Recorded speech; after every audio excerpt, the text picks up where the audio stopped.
व्यक्त करा. तालुकास्तरीय गणित, विज्ञान आणि पर्यावरण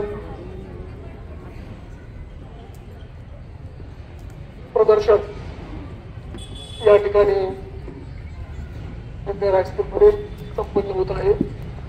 या प्रसंगी मला वाटतं समारोप प्रसंगी सर्वच व्यासपीठावर उपस्थित असणारे मान्यवर, त्यामध्ये गट शिक्षणाधिकारी बाबूराव जाधव साहेब असेल,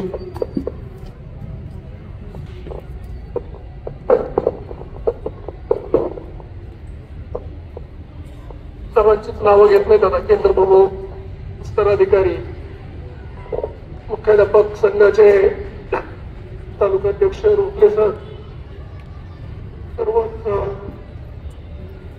विज्ञान गणित संघटनेचे सर्वच पदाधिकारी ज्यांनी मेहनत घेतली, ज्यांनी हे सर्व उपलब्ध करून दिलं, असं या अहमदनगर एज्युकेशन सोसायटीचे सर्व पदाधिकारी, या शाळेचे मुख्याध्यापक, मुख्याध्यापिका, सर्व युनिट, प्राथमिक, माध्यमिक, उच्च माध्यमिक, त्यांचे सर्व सहकारी, ज्या शिक्षकांनी मेहनत घेऊन आपल्या विद्यार्थ्यांना या प्रदर्शनामध्ये सहभाग घेण्यासाठी प्रवृत्त केलं आणि त्यांना ही संधी उपलब्ध करून दिली, असे सर्व शिक्षक बंधू भगिनी आणि आपणही वेगवेगळ्या तालुक्यातले वेगवेगळ्या शाळांमधून आलेले विद्यार्थी मित्रमैत्रिणी,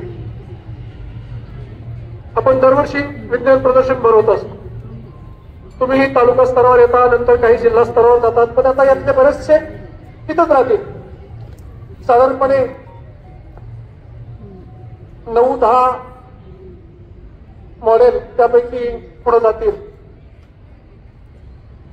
पण असं काही आहे का, 9-10 पुढे गेले म्हणजे ते शास्त्रज्ञ झाले आणि जे इथं राहिले ते काहीच झाले नाही. कदाचित इथं जे राहिले ते सुद्धा शास्त्रज्ञ भविष्यात होऊ शकतात. जे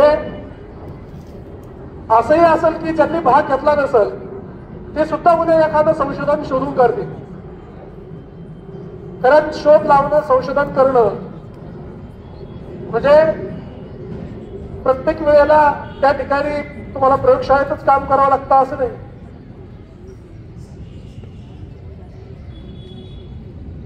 विज्ञानमध्ये तुम्ही वेगवेगळे प्रयोगांचे शोध कसे लागले हे जर पुस्तकं वाचले असतील तर तुम्हाला माहिती असेल. आत्ता मला वाटतं तुमची वेळ झालेली काय, घरी जाण्याची वेळ झाली काय, वेळ झाली, काय वेळ होती, 3:10 किती लक्षात ठेवलं तुम्ही, 3:10 तुम्हाला घरी जायचं होतं. शास्त्रज्ञांच्या असं वेळ वगैरे काही लक्षात राहत नाही, ते रात्रंदिवस संशोधन करत असतात. जेवणाचं सुद्धा लक्षात राहत नाही, मग ती पुरी होती का लापशी होती हे पाहत नाहीत. ते जे असेल ते खातात आणि वेळेची मर्यादा त्यांच्याकडे नसते. तुम्हाला ते हे माहिती आहे का साहेब, कल्पना चावला कोण होतं, ते कोण होतं, अंतराळवीर.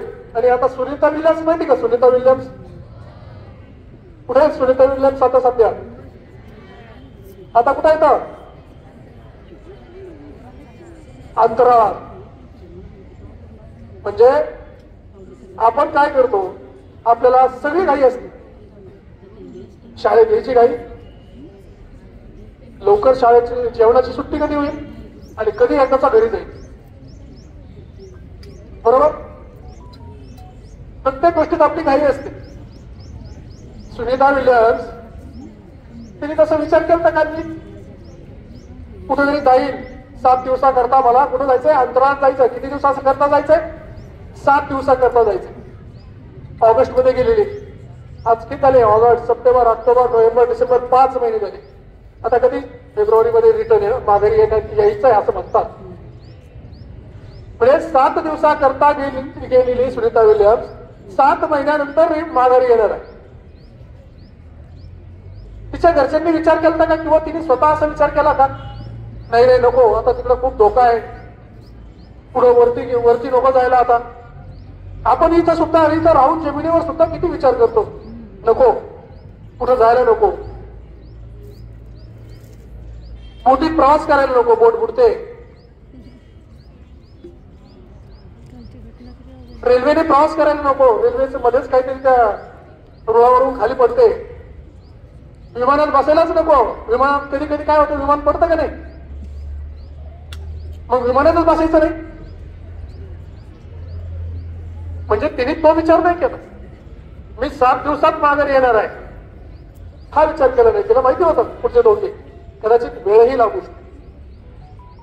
कल्पना चावला तुम्हाला माहिती, अंतराळ यानातूनच प्रवास करतानाच यानाचा स्फोट झाला. म्हणजे जे आपल्याला करायचंय ते प्रत्येक वेळेला आपल्या सोयीने असतं असं नाही.